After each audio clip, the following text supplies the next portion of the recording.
the average person spends about 3 hours a day just consuming content. And in the span of a week, that is almost an entire day just doom scrolling. And I don't say that to make you feel bad about yourself or really to anyone, but I say that to give you a statistic on really how much of your time, of your life, is going into consumption. That's 1/7. Statistically, that's 1/7 of your life just dedicated purely into content consumption.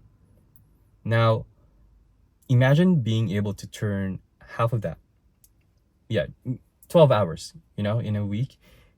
Imagine being able to turn half of that into just purely content creation and then the other half into consumption. You could achieve so much more. If I do my job right in this video, is that I would make a content creator by the end of it, even just one. And before I delve into the pros, the benefits of being able to create content that you're interested in, we're gonna touch on briefly about why I think consumption is detrimental to your long-term growth. And there's a lot of studies out there, just a lot of YouTube videos, articles about why consuming doom scrolling content is bad for you.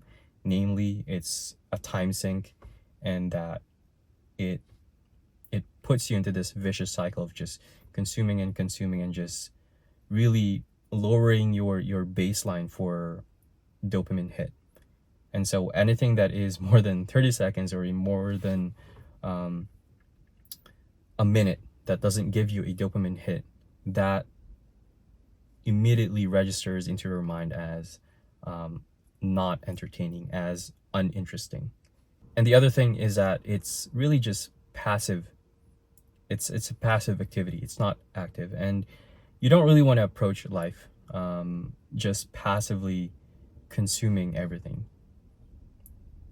Consuming content really requires little to no input, and you don't want to spend your life like that. So here are the benefits of content creation. The first one is that it really it shifts your perspective when it comes to content consumption.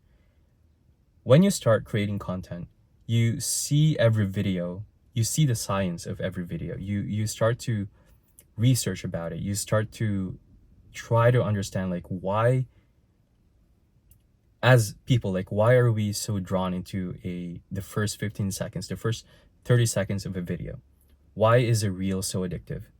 And so you start to understand the science behind content consumption. And every time that you log into Instagram, to Reels or YouTube or TikTok, a part of your brain just turns on, and you start to kind of theorize. You start to see consumption as more of a scientific research. And to me, that has been the case. Whenever I log into YouTube or I see an ad, I try to, even involuntarily, I try to understand why is this so captivating? Why am I being absorbed by this piece of video, this 30-second video? Why is it so entertaining? And why is it so entertaining to other people? Or why am I so engaged by this seemingly boring video? And so you start to be more cognizant of your own emotions and really human emotions in general. So consumption becomes research once you start creating content.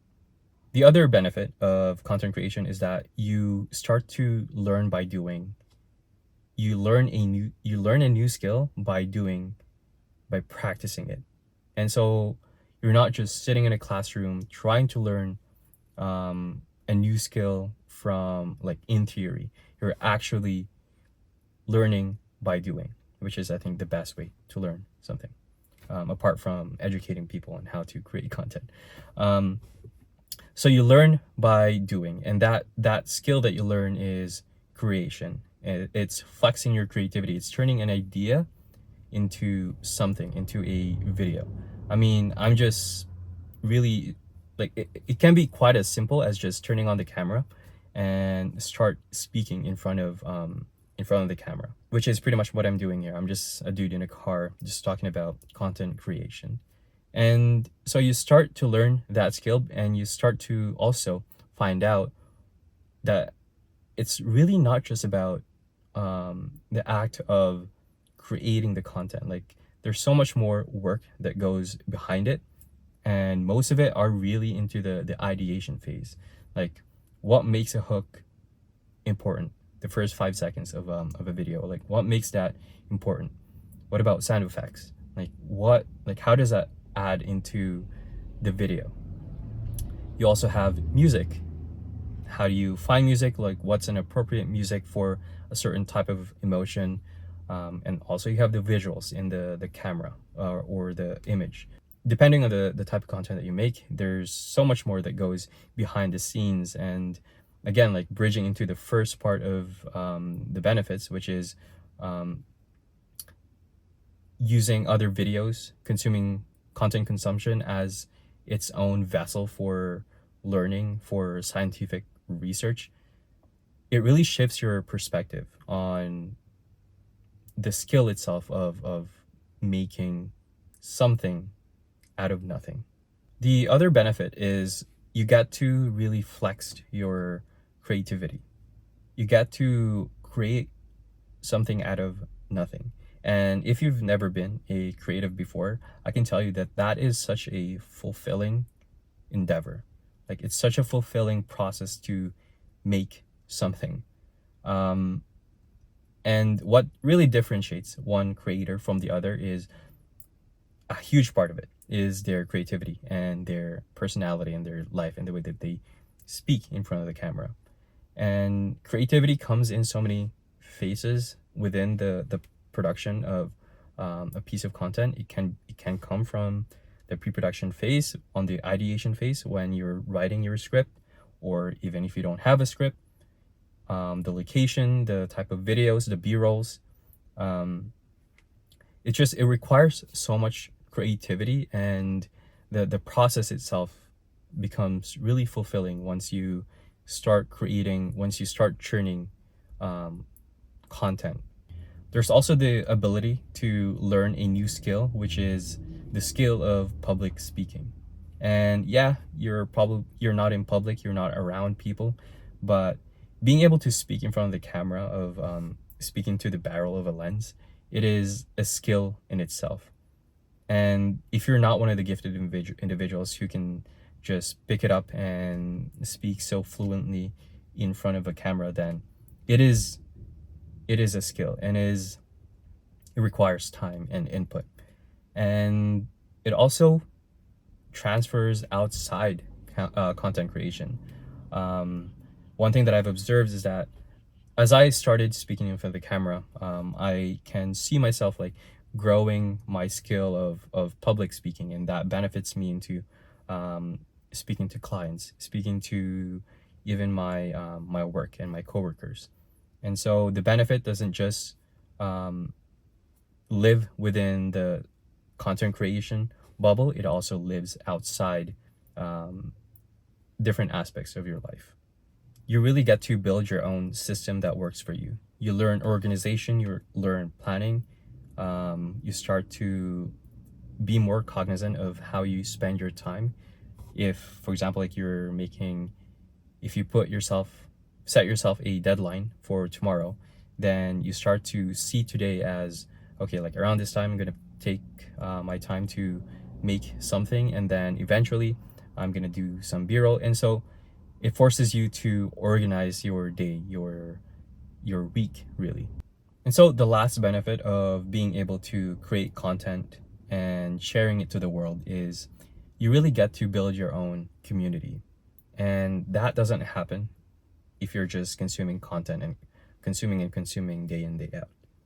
Like you have to put a piece of yourself out there into the world in order for people to connect to you. And a way to do that is creation and putting it out there. There's no better feeling in the world than when you are able to help people that you haven't even met. And So being able to build a community is such a privilege. And in a world where everything is becoming more digital and digital, every brand, every person is relying more and more into social media and digital marketing. To be able to have a head start on that is so valuable. And I don't think that in the 21st century, where everything is like 90% digital, I don't think that it's even an option to not build your own community. Like, you have to, in a way, create your own brand, your own personal brand. And content creation is a step towards building that personal brand for yourself. The real estate for online communities has never been so wide and so empty. Like, I know that there's so many YouTube is saturated, and Instagram and TikTok are saturated, but if you get to build your own community, like niche community within that ocean of people, then like you're golden, man. Like, there's so many avenues that you can take that towards. And I guess like the easiest way to do that is to speak from the heart.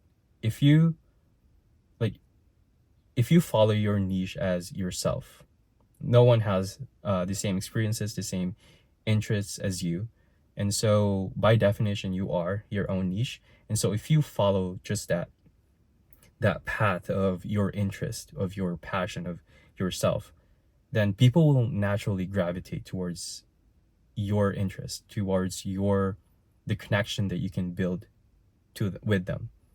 And I'm probably rambling on, but yeah, building a community is that is my goal. And I think that as a 21st century human, it also should be one of your priorities to build a community for yourself.